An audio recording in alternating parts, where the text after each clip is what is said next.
Good morning and welcome to the Berks County Board of Elections meeting on February 19th of 2026. We'll call the meeting to order at 11 a.m. We'll start by reading the public comment notice and we'll ask Sylvia Gutierrez to please read it. Public comment will be accepted in person and through the Q&A function. Please include your first name, last name, and municipality for all comments. Any comments without name and municipality will not be considered. Each citizen can submit one comment. Comment length is dictated by limitations of the platform being used, Teams Q&A. In-person comments will be accepted first, followed by comments submitted virtually. The meeting comment period is limited to a total of 30 minutes, including both in-person and virtual comments. This time period may be extended at the county's discretion. Please be concise. Comments that are germane to county business will be read through the meeting during the meeting and should not be considered to be interactive dialogue. The county shall be the final arbiter of whether a comment is germane and should be read. Any response to public comment will be done at the county's discretion. Okay, thank you very much, Sylvia. Now move on to public comment on agenda items. We do not have any in person. Do we have any online? Nothing online either. Move to the approval of the minutes from the January 22, 2026 election board meeting. Are there any changes or additions to the minutes? If none, the minutes stand approved as presented. We have various agenda items today. The first one is the election day additional county staff workers, and we will discuss and approve compensation and shifts for additional county staff to work on election day. Ann. Morning. Good morning. So we're looking for, as we usually do, county employees to help out with the pre-canvassing on election day morning or throughout the day, actually. So we're looking for a total of 73 employees across 3 shifts over at 600 Penn.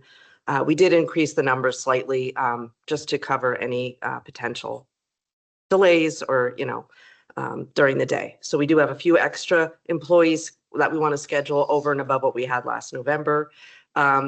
These workers will receive the $200 similar to the poll worker pay plus their regular pay for the day. It is a county work day. And then for the 3rd shift, those 12 employees would also receive the day off following the 20th of May with their supervisor's permission. We're also looking for scanners. We are increasing this number by 1 just to kind of cover the scanners. This is the high-speed scan, operating the high-speed scanners for the mail-in and absentee ballots. We're looking to increase this by 1 additional person to do this just to cover breaks, lunches, and that kind of thing, kind of get caught up in the afternoon. Again, that's 2 scanners over 3 shifts over there. They would receive $200 pay and also their regular pay as it's a county work day. Pod captains also, we are looking for 2 captains in the morning on 1st shift, 1 captain for 2nd shift, and I believe there is, that goes till midnight. So there's 3 pod captains. This is not a change to what we've had in the past. These are typically management confidential employees that kind of help out our staff, kind of like a liaison between the workers and our staff over there.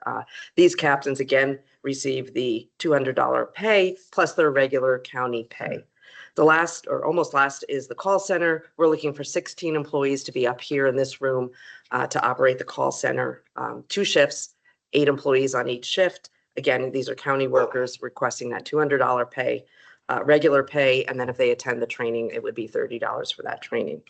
Lastly, we have 20 rovers that are mostly county employees, and we request $200 pay for them for the day, plus $75 training pay, and the regular county pay if they are county workers. Not a change from the past. And the training pay is for separate time, separate place. The training pay is for separate time, separate place. It's not like they're getting $275 for the day. Correct. They must attend the training class, which is offered ahead of election day. Okay. Mr. Chairman, I'll make the motion to approve the election day additional county staff workers. I will second the motion. You have a motion and a second. Any discussion? Just the one thing, and I've had this discussion, the inability to have the legislature and the governor address the pay for election day workers is, to me, totally unacceptable. We have people working 10, 12, 13 hours, probably others, when we're talking about some of the staff back here, even longer. And 200 is the max we can pay, except judge of elections get Well, they do get additional, 200 is their base Base, election right. day working pay. Right. And that's the highest we can pay. We do give judge of elections a little more because they pick up supplies and return Right. supplies. So that's $20 each for that. at some point, and I'm going to say it publicly, I don't think I have, I've said it privately. I think some county, like maybe Berks County, needs to sit down, look at what is reasonable and say, you know what, we're going to start paying that. Come sue us, state. There's so many things, and it's not just election, that are relatively simple that just, and it's not just this, it's not this governor, it's not this, session. It just seems to be so hard to get simple things. And here's what I'm told. Both sides will tell me, well, we're not going to do election thing to address one or two things. We want comprehensive election reform from one side. The other side will say, we'll do a few things, but we can't work with the other side because, forget it. I think there's some things we can't do like that, but ultimately they should allow the decision to be made on the pay to the county. They don't, with few exceptions, in the courts, they set pay for judges, they set pay for the district attorney, but the rest of that, we make that determination. And we answer to the taxpayers for the decision that we're making. But we're asking people to do some pretty tough work for, when you break it down to hourly, they're not even, well, it depends whose minimum wage you're looking at, but it ain't much. Right, poll About workers. 13, 14 hours. Correct, Yep. that's what I was gonna Yep. say, right? So I support, but at some point, Yes, I'm I'm working on. ready to, We're working on. Go, a Cody. Solution, and we'll be back in touch on that. okay. Okay. I agree with you, Mr. Chairman, Mr. Co-Chairman, Vice Chairman. I don't even know what I am. To get- Don't worry. To get the legislature to deal with those issues It's hard. is challenging. Yeah. We can also hope for world peace too. So we'll see which one we And get again, first. let's be careful. It's leadership I know. largely. The rank and file legislators have very little control. It's leadership, majority, minority that really control what's going to be Agreed. considered and what isn't. Agreed. So. Okay. All those in favor signify by saying aye. Aye. None opposed. The motion carries. Have item number 2 is early processing of mail-in and absentee ballot applications. And they're asking the Board of Elections to authorize the Office of Election Services to begin processing mail-in and absentee ballot applications as they are received due to operational need before the date established by statute. This is also permissible that we allow them to do that if it's an operational need. So far, we have received 12,660 mail-in and absentee ballots. Applications. I'm sorry, applications. So Don't they, confuse people. yeah, applications. And they want to start processing them sooner rather than later. I so move. Second. Have a motion and a second. Any discussion? All those in favor signify by saying aye. Aye. None opposed. The motion carries. Item number 3 is the proposed ballot Dropbox schedule. It is included with the agenda. Hours are the same as they have been in prior elections. No change to them. Starts 2 weeks before Monday. Then it goes until Saturday, the 15th. Well, actually through Friday, the 15th from 8 a.m. to 5 p.m. Then that weekend, Saturday, 8 a.m. to 1 p.m., Sunday, 12 p.m. to 4 p.m., the Monday before election, 8 a.m. to 6 p.m., and Tuesday, election day, is 7 a.m. to 8 p.m., which is the same time that polls are open. And there will be 2 locations, the same as past election, One is the Services Center. Actually three Right. locations, sorry. One here at the Services Center in the main entrance, one at the South Campus in their main entrance, and the third one would be at the Reading Regional Airport in front of the Sheriff's Office, which is, if you're looking at the airport, the doors to the right, not the main entrance, which is to the left. I'll move for the Dropbox schedule to be approved. I will second that motion. Have any discussion? All those in favor signify by saying aye. Aye. None opposed, motion carries. Item number 4 is something at least I have never seen before. Don't know if any, Kevin or Commissioner Lineback, who have been here longer, they have seen it. Yeah, we haven't done this for a long time. Debbie Oliveri used to do it. Yep. Yep. And we want to recognize a Berks County voter for being inducted in the Pennsylvania Voter Hall of Fame. And the Pennsylvania Voter Hall of Fame is for people who have voted consecutively at every November election for the last 50 years. And that is Mary Kozak. Some of you may know her already. And there is a certificate here from Governor Shapiro and Secretary Schmidt. And it says, Josh Shapiro, Governor, and Al Schmidt, Secretary of the Commonwealth, hereby extend formal congratulations and warmest wishes to Mary Kozak of the County of Berks in the Commonwealth of Pennsylvania in celebration of being inducted into the Pennsylvania Voter Hall of Fame for having voted consecutively at every November election for the last 50 years, for having demonstrated commitment to democracy, and for trusting and supporting the electoral process of this Commonwealth and the United States of America. It has the seal of the state of Pennsylvania, and it is signed by the governor and by the Secretary of State as well. Yep. Mayor, if you want to come up.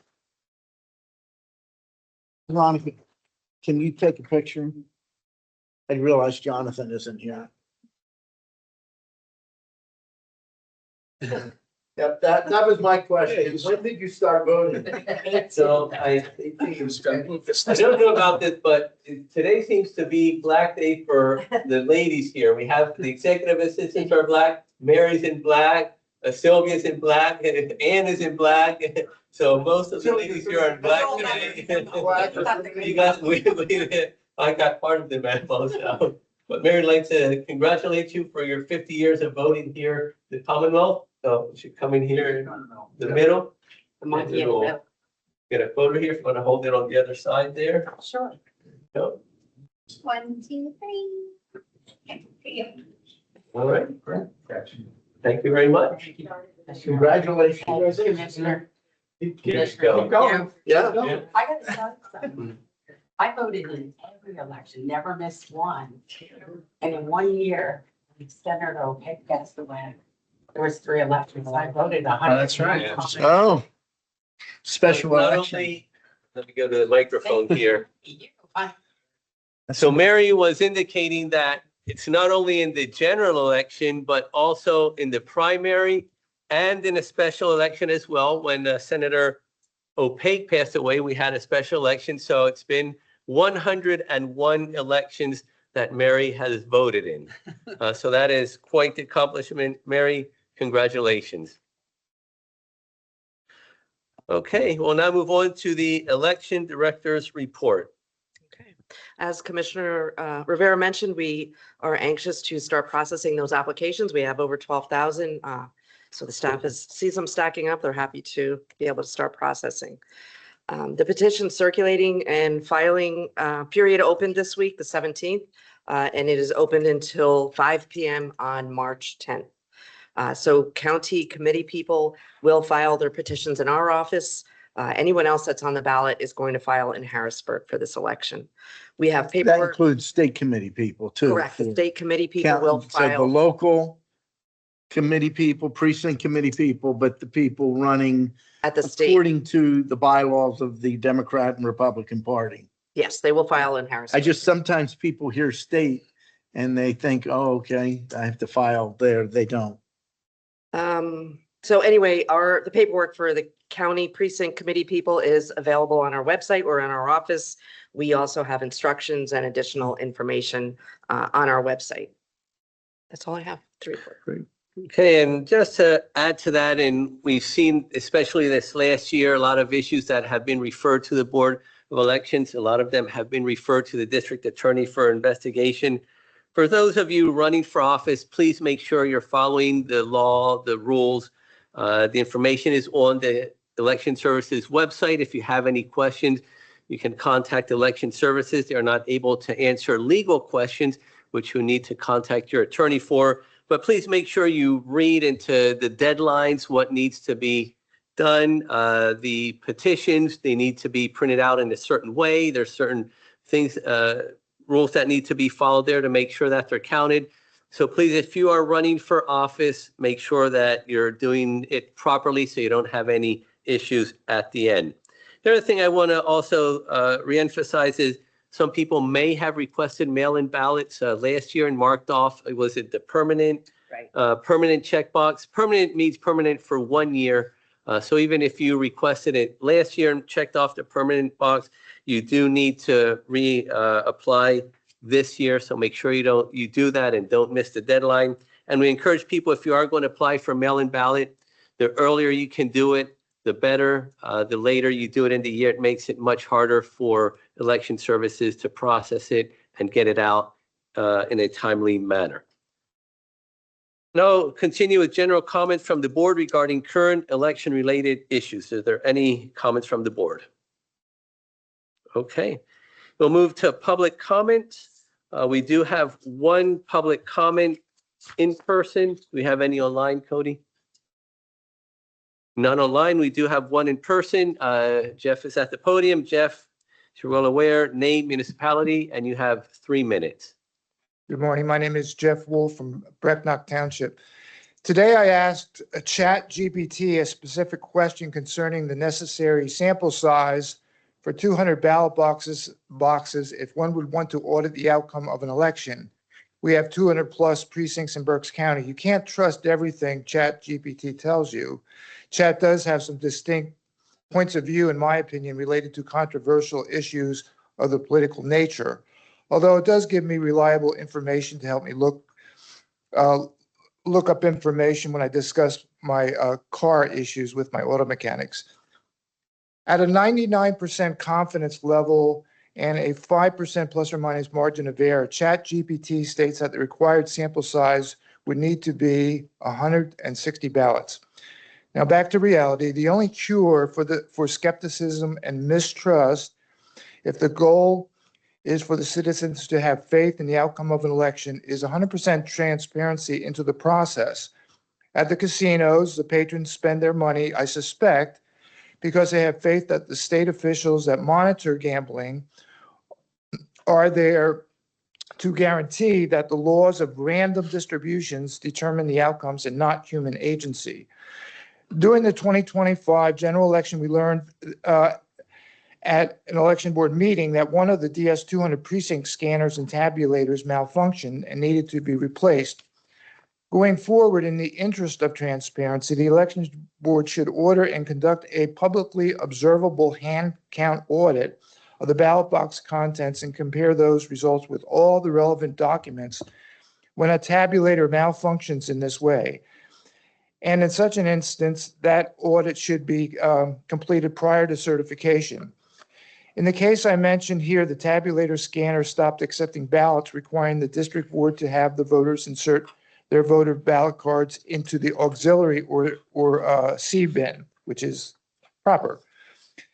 In a training video from another state, the election officials are required to permit the poll watchers and or a Democrat, the poll watchers and or a Democrat and Republican to observe the process of feeding the ballots that were temporarily secured in the auxiliary or emergency bin into the scanner and tabulator after a successful service call.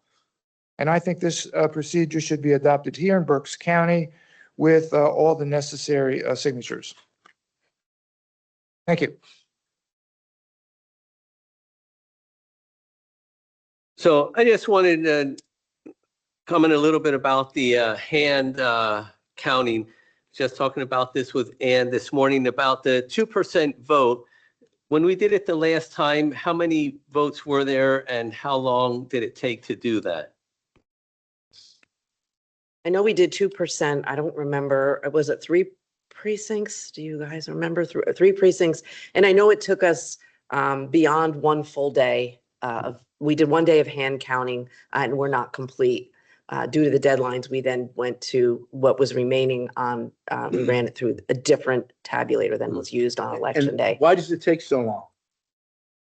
Counting by hand is tedious. It's tedious. It's also what? Not accurate. It is. It is not accurate. And we've all gone through this where we've counted money by hand. And 3 of us come up with 3 different numbers and you keep going until everybody comes up with the same number. It Yeah. introduces in a big way human error. The difficulty is that one small distraction could throw off, Count. could force you to start over, have Yep. to start over again. And then that has been the case. So even looking at 2% takes over a day. So if we're looking at 100%, we're Right. looking at maybe, Not 100%. He was looking 160,000 of what is the question? Right. Of what?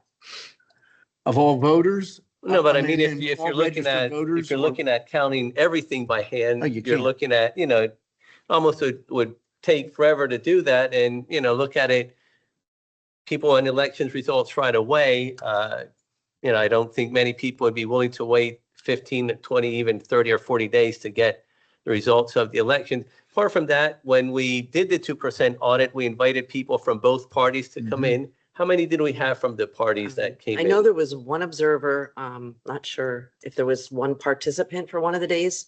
It was minimal. Yeah.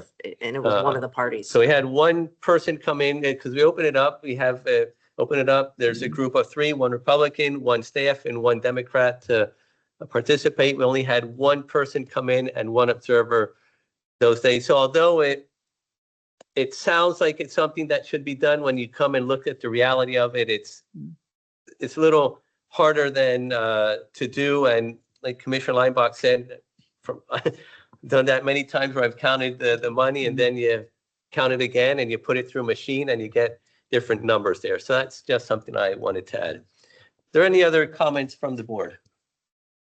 Okay. We have no online comments. And with that, do I have a motion to adjourn? Motion to adjourn. Second. The meeting is adjourned. Thank you.